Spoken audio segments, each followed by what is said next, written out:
If one were to say the bench only exists because Colin and Damien have nothing better to do than smoke weed in a parking lot all night, one would not be off base in any shape, form, or fashion. One, however, would be incorrect. The bench squad, as it came to be known, was arranged by the creator himself to allow three unique and brilliant minds to alter the universe per the great plan. Damien Pruitt is a stallion. As a boy, he was Peter Pan. In high school, he mostly won state championships, but mostly he was the state champion of getting his dick sucked. Naturally, his next step was to front a Prince tribute band in Jersey for 6 years. After contracting a record 22 different strains of herpes, he spent the rest of his 20s as a grainy Kevin Federline. Post-KF, he's been rocking stages. His bro in benchism, Colin Dodge, has a very different story. He was born a Muppet, and remained as such until age 13 when he was sodomized by another Muppet, thus completing the cycle and releasing him into his human form. But those scars as a child had consequences. Colin was homeless from the time of butt sex rebirth until he was 19, at which point he started robbing banks. He did some significant time behind bars, and has been crushing stages ever since his release.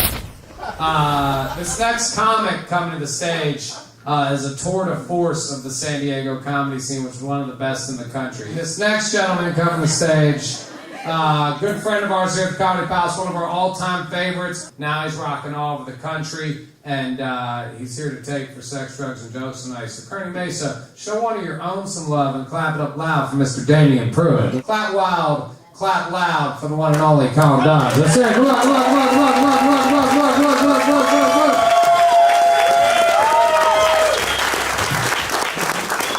Comedy Palace, how you guys doing tonight? All right, thank you, Zach. Thank you, Zach. I'm glad you guys are here. I'm glad you guys are drinking. I like drinking. I think I'm pretty good at it. Or at least I did until recently when I got a DUI. Yeah, that was a knowing nod from the left. So I got this DUI, and you know, sir, but maybe the rest of you don't know, when you get a DUI, they make you take 2 classes. The first class teaches you how you metabolize alcohol, basically teaches you how to not get another DUI, right? Second class, you have to sit in a group with a bunch of other people who got DUIs and analyze your behavior. It's really depressing. It makes you start to think, you know, maybe I do have a problem. You know, because this is the first thing I do every morning. Sometimes it's the last thing I do before I go to bed. On weekends, me and 3 friends will get in the car and we'll do it all over the city. And I was like, you know what, this is a problem. So I decided to quit driving.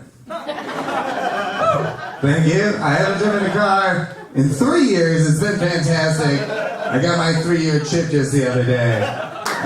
Thank you. Thank you guys. It's just a bus token. I just got here for a show. I took a lift here, and I'd never been in a lift before.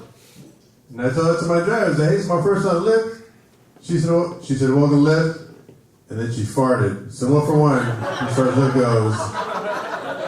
Might take the bus home. Take the bus. Every time I take the bus, it always smells like weed. Every time. And it's always the same guy on there smelling like weed too. Yeah, me. Because any of us on the bus, you gotta start where it's going. That's me. It's that stressful on there. When I was coming up, I saw a homeless couple, and they're holding hands, and they had all their stuff with them. And I was looking at them, like, oh, that's sweet, but that's the best you're ever gonna do. Just think, how do you break up with somebody if you're homeless, you know? You come up to them at the end of the day, you're like, hey, I met this new girl. She lives on better streets. She has a 2017 shopping cart. So then go ahead, this girl, And imagine if California was like a common law state, you broke up, you're with her in the same block like 7 years, and you break up, you're like, damn, now I have to give her half my cans every week. That sucks. I'm 32 years old, and at my age, I have a hard time keeping up in conversation with other 32-year-olds, because they're always like grown-ups, and I'm not. So they say stuff like, you know, I just recently invested 60% of my assets into mutual RBIs, which I think is runs batted in, right? But I don't know much about baseball or finances. But like, it's difficult for me to keep up with because I always have to be like, oh, that's awesome. 60% of my assets are in my pocket. And the other 40% is my cell phone. And I left that at a bar last night. Because I'm making grown-up decisions. I was in a relationship last year with this woman. And she's one of these pieces of shit that has her life together and makes you feel bad about it. Just me? So, like, she had a condo and a mortgage, and it made me feel bad because I don't even know what a mortgage is. Like, I know it's like an apartment, but how is it different? That's the part I don't understand. I guess you own it at the end. But, like, there's a middle part I feel like I'm missing.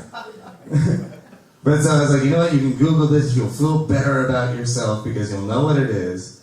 And then I thought about it, and I was like, you know what, last week you survived off of a bean and cheese burrito that you segmented into thirds and then rationed out over a week because you're feeling thrifty right now. Because you bought an annual pass to Disneyland, and you don't even own a car. So I don't know how we thought we were getting to Disneyland.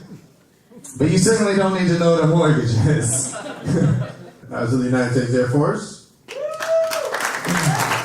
Right, 6 weeks. I was in for 6 weeks. I almost made through basic training, so thank you, I tried. I got injured while I was in basic training, but the weird part is, I'm at an age now where I'm like almost too old to re-enlist if I wanted to.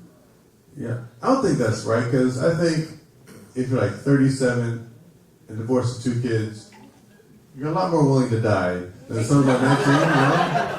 You know, if I was like divorced and shit, I was like, fuck it, send me back, I got nothing to live for.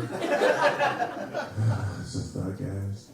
Well, I'm an honest person, but I'm not a naturally honest person. I think like life experience makes you honest. Like, for example, have you guys ever walked into a store and you had your bag in your hand and you got to the door, the alarm went off, and you look behind you and someone's like, yeah, go ahead, you're fine. And you're just like, man, I could have stole something, see? That's you guys are a lot of fun, guys. Thank you very much. I love bunnies. I think that they're even better than dogs. And that's the reaction that gets every time I say it. I'm not saying that dogs are bad, I'm just saying the bunnies are a little bit better. I like bunnies better. I'll tell you why. First of all bunnies are cute, no matter the size. The bigger the bunny, you're like, oh, I didn't know that I could applause break for the size of bunnies. Fantastic. But like, if a dog is below your knee, like, fuck that dog. It's like a drowned rat, like it's tricking you into petting it. Stop loving that thing. If a dog is above your waist, that thing is gonna eat your family. Get the thing out of your home, you're a monster for keeping it there. Nobody's ever on board with that part, but I like it. Number 2 reason that rabbits are better than dogs is that rabbits are so cute, even their poo is cute. It's true. Their poo is so cute. Like, I had a rabbit, his name was Remy. He hopped over to me, and I pet him on the head, and then as he hopped away, he left me a little poo as a reward, I guess.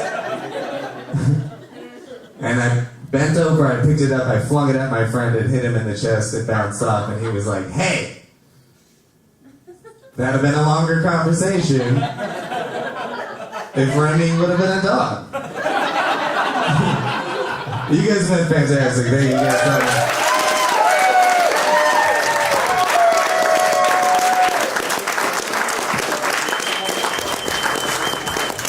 Colin Dodge, everybody! Yo, thanks for watching the video. Obviously, this video only exists because we got a lot of things in motion. Subscribe to the page. Make sure you check out the full-length volumes 1 and 2 when they're released. Volume 3 and 4 are about to get taped. And then volumes 5 and beyond, man, we got a lot of possibilities. Also, subscribe and check out Burn Booth. We got some big stuff going on this year.